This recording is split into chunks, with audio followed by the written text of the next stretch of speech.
আজকে আমি আপনাদের জন্য নিয়ে এসেছি একদম গোল গোল নরম তুলতুলে চালের রুটি। অনেকে চালের রুটি ফেটে যায় বা গোল হয় না, কিন্তু আজ আমি দেখাবো একদম স্টেপ বাই স্টেপ খুব সহজ উপায়ে কিভাবে পারফেক্ট গোল রুটি বানাতে হয়। নরম নরম এই চালের রুটি খেতে কত মজা, একবার বানালে বারবার খেতে ইচ্ছে করবে। আসসালামু আলাইকুম everyone, welcome to Mehnus mom's kitchen. আজকে একদম নরম তুলতুলে কিভাবে গোল রেখে চালের রুটি তৈরি করা যায় আপনাদেরকে দেখিয়ে দিব। তার জন্য চুলায় একটি পাতিল বসিয়ে যে কোনো একটি বাটি দিয়ে 3 কাপ পানি নিয়ে নিয়েছি। আমি একটি মিডিয়াম সাইজের বাটি নিয়ে এই বাটির পরিমাণে 3 কাপ পানি দিয়ে দিয়েছি। 1 স্পুন লবণ দিয়ে দিলাম, 1 টেবিল স্পুন সয়াবিন তেল দিয়ে দিয়েছি।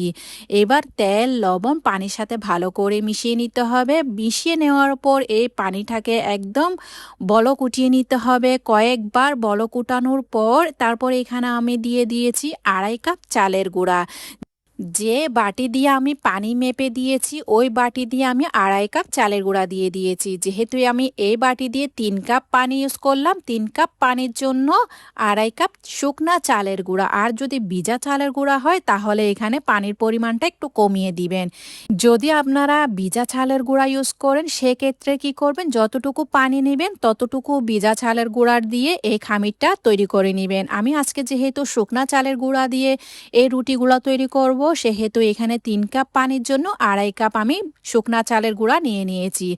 ফুটন্ত একদম ফুটন্ত গরম পানির মধ্যে চালের গুঁড়াটা দিয়ে ভালো করে নেড়ে ছেড়ে এভাবে করে একটি খামির তৈরি করে নেবেন। দেখতে পাচ্ছেন কতটা জর্জরা হয়েছে। নেড়ে ছেড়ে দেওয়ার পর এটাকে ঢাকনা দিয়ে এভাবে রেখে দিবেন 5 মিনিটের জন্য। চুলার আঁচ কিন্তু লোতে রাখবেন।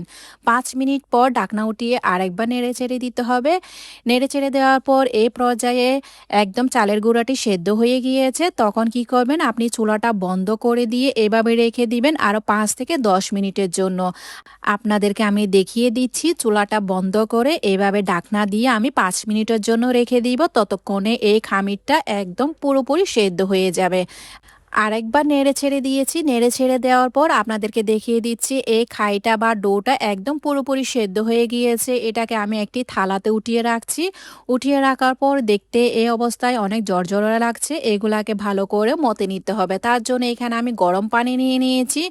খেয়াল রাখতে হবে এখানে ঠান্ডা পানি ইউজ করা যাবে না। গরম পানি দিয়ে আলতো হাতে, যেহেতু এই পর্যায়ে অনেক গরম তাই আমি একটি স্টিলের গ্লাস নিয়ে নিয়েছি। গ্লাসের সাহায্যে অল্প অল্প গরম পানি দিয়ে গ্লাসের সাহায্যে ভালো করে মথে নিয়েছি। দেখতে পাচ্ছেন এভাবে মথে নেওয়ার পর আমি এগুলাকে একসাথে জড়ো করে নিচ্ছি। প্রথমে আগে জড়ো করে নেবেন, তারপর ভালো করে মথবেন। এই ডোটাকে ভালো করে জড়ো করে নেওয়ার পর এটাকে আমি 2টি ভাগে ভাগ করে নিয়েছি। একটি ভাগ নিয়ে নেওয়ার পর আরেকটি ভাগকে আমি একটি পাতলা সুতি কাপড় দিয়ে কভার করে রেখে দিয়েছি এক পাশে। এবার আরেকটি ভাগকে নিয়ে ভালো করে মথে নিতে হবে। দেখতেই পাচ্ছেন গরম পানি দিয়ে ডোটাকে প্রায় 3 থেকে 4 মিনিটের মতো মথে নিতে হবে। মথে নেওয়ার পর দেখতে পাচ্ছেন এরকম একটি সফট ডো তৈরি করে নিতে হবে। আপনাদেরকে দেখিয়ে দিলাম কতটা সফট করে এই ডোটাকে আমি মথে নিয়েছি। এরকম একটি সফট ডো তৈরি করে নিতে হবে। আর যত মথবেন ভালো করে রুটিগুলো হবে একদম সফট নরম তুলতুলে। মথে নেওয়ার পর একটি পাতলা সুতির কাপড়কে ভিজিয়ে কভার করে রেখে দিচ্ছি, উপরটা যেন ড্রাই না হয়। একটি ভাগ রেখে দিয়েছি, আরেকটি ভাগ দিয়ে আমি এখন রুটিগুলো তৈরি করব। তার জন্য এখানে আমি এই রুটির খামির থেকে বা ডো থেকে আমি লেচি কেটে নিচ্ছি। যত বড় রুটি তৈরি করব তত বড় সাইজের আমি লেচি কেটে এক পাশে রেখে দিব। রেখে দেওয়ার পর এগুলাকে আমি কভার করে রেখে দিব সুতির পাতলা কাপড়ের নিচে, যেন ড্রাই না হয়। ডোগুলোকে ছোট ছোট ভাগ করে নেওয়ার পর এক পাশে যখন রেখে দিব, একটি ডো নিয়ে নিয়েছি। এই ডোটাকে আমি এখন রুটি বেলে নিব। রুটি বেলার আগে এই ডোটাকে ভালো করে হাতের সাহায্যে একদম গোল করে নেবেন। গোল না করলে আপনার রুটি ফেটে যাবে বা গোল হবে না। আস্তে আস্তে একদম বেলনির সাহায্যে চালের গুঁড়ি দিয়ে এই রুটিটাকে বেলে নেবেন। খেয়াল রাখবেন এখানে কোনো প্রকার ময়দা ইউজ করবেন না, শুধুমাত্র চালের গুঁড়ি দিয়ে আস্তে আস্তে হাতের সাহায্যে এই রুটিটাকে সুন্দর করে বড় করে নেবেন। দেখতেই পাচ্ছেন কতটা গোল হয়েছে। আর একটি টেকনিক আপনাদেরকে শিখিয়ে দিচ্ছি। সবগুলো রুটি এক সমান করার জন্য আমি একটি ঢাকনা দিয়ে এভাবে করে কেটে, একদম গোল হয়েছে না, এরকম করে আপনারা সবগুলা গোল গোল রুটি তৈরি করে নেবেন। চালের রুটিগুলাকে বেশি পাতলাও করবেন না, আবার বেশি মোটাও রাখবেন না। পরবর্তী যখন আরেকটি ডো নিয়ে আপনারা রুটিটা তৈরি করবেন, তাহলে হাতের সাহায্যে প্রথমে গোল করে নিবেন, তারপর চালের গুঁড়ি দিয়ে আস্তে আস্তে করে গোল করে রুটিটা বেলে নিবেন। এই রুটিটাকে ঘুরিয়ে ঘুরিয়ে হাতের সাহায্যে গোল করে নিবেন, তারপর কাঁটা দিয়ে এভাবে কেটে সুন্দর সুন্দর আমি গোল গোল রুটি তৈরি করে নিয়েছি। যেগুলো আমি কেটে রেখেছিলাম ওই কাটা অংশগুলাকে আবার গরম পানি দিয়ে হালকা একটু মতে তারপর আরগুলা রুটি তৈরি করে নিয়েছি। এইভাবে করে সবগুলো আমি গোল গোল রুটি তৈরি করে নিয়েছি। দেখতেই পাচ্ছেন কত সুন্দর মসৃণ হয়েছে এই রুটিগুলা। এগুলাকে আমি এবার ছেঁকে আপনাদেরকে দেখিয়ে দিব। তার জন্য চুলায় একটি ফ্রাই প্যান বসিয়ে দিয়েছি। ফ্রাই প্যানটাকে একদম গরম করে নিতে হবে। গরম করে নেওয়ার পর এই রুটি দিয়ে এপিট ওপিট করে হালকা একটু ছেঁকে নিতে হবে। কেয়ার রাখতে হবে চুলার আঁচ কিন্তু মিডিয়াম টু হাইতে রাখবেন। রুটি ছেঁকার সময় একদম চুলা লো করে দিবেন না, না হলে রুটি একদম শক্ত হয়ে যাবে। তার জন্য চুলার আঁচ কিন্তু মিডিয়াম টু হাইতে রেখে এই রুটিগুলাকে উল্টে পাল্টে ছেঁকে নিতে হবে।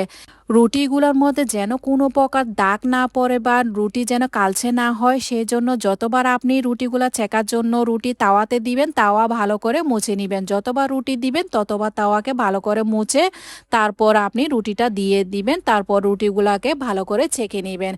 চালের রুটিগুলাকে দবদবে সাদা রাখার জন্য যতবার আপনারা রুটি ছেঁকার জন্য রুটি তাওয়াতে দিবেন, তাওয়া ভালো করে মুছে নিবেন। দেখতে পাচ্ছেন কতটা ফুলকো ফুলকো রুটি হয়েছে। এবার আপনাদেরকে ফ্রোজেন পদ্ধতিটা দেখিয়ে দিব। রুটি দিবেন, হালকা একটু এপিট ওপিট করে হালকা একটু ছেঁকে নেবেন। ছেঁকে নেওয়ার পর এগুলাকে একটি তাওয়ালের উপর রেখে দিব পুরোপুরি ঠান্ডা করার জন্য। যেগুলাকে আপনারা ফ্রোজেন করবেন ওগুলাকে হালকা একটু এপিট ওপিট ছেঁকে নিয়ে তাওয়ালের উপর দিয়ে ঠান্ডা করে নেবেন। আর যেগুলাকে আমি এখন পরিবেশন করব ফুলকো ফুলকো রুটি, এগুলাকে তাওয়ার মধ্যে দিয়ে উল্টে পাল্টে একদম হাই হিটে এগুলাকে ছেঁকে নিয়েছি, ফুলকো ফুলকো রুটি তৈরি করে নিয়েছি। দেখতে পাচ্ছেন কতটা দবদবে সাদা হয়েছে, কারণ আমি এখানে যতবার তাওয়া ইউজ করেছি ততবার রুটি দেওয়ার সময় আমি তাওয়াটাকে ভালো করে মুছে নিয়েছি। এবার আপনাদেরকে ফ্রোজেন পদ্ধতিতে দেখিয়ে দিচ্ছি। ঠান্ডা হয়ে গিয়েছে যেগুলাকে আমি হালকা একটু ছেঁকে নিয়েছিলাম, ওই রুটিগুলাকে একটির উপর একটি র্যাপিং পেপার দিয়ে সাজিয়ে নিলাম। বেশি পরিমাণের একসাথে দিতে যাবে না, 6 থেকে 7টি মতোই এনাফ। 6 থেকে 7টি মতো রুটি একটি প্যাকেট করবেন, আবার আরও 6 থেকে 7টি মতো করে একটি প্যাকেট করবেন। এইভাবে করে প্যাকেট করে রাখবেন। সব একসাথে দিয়ে প্যাকেট করবেন না, না হলে রুটি ভেঙে যাবে। আপনাদেরকে দেখিয়ে দিচ্ছি আমি যেগুলো রুটি একদম ফুলকো ফুলকো তৈরি করে রেখেছিলাম কতটা সফট হয়েছে, আপনারা দেখে নিশ্চয়ই বুঝে নিয়েছেন। এগুলো আমি এখন খাওয়ার জন্য রুটিগুলাকে ভালো করে ফুলকো ফুলকো করে ছেঁকে নিয়েছি। গরম গরম চালের রুটি আর মাংসের সাথে পরিবেশন করে নেবেন এবার ঈদে। আজকে তাহলে এ পর্যন্ত, দেখা হচ্ছে নতুন আরেকটি রেসিপি নিয়ে। সে পর্যন্ত ভালো থাকবেন, সুস্থ থাকবেন, আমার জন্য দোয়া করবেন।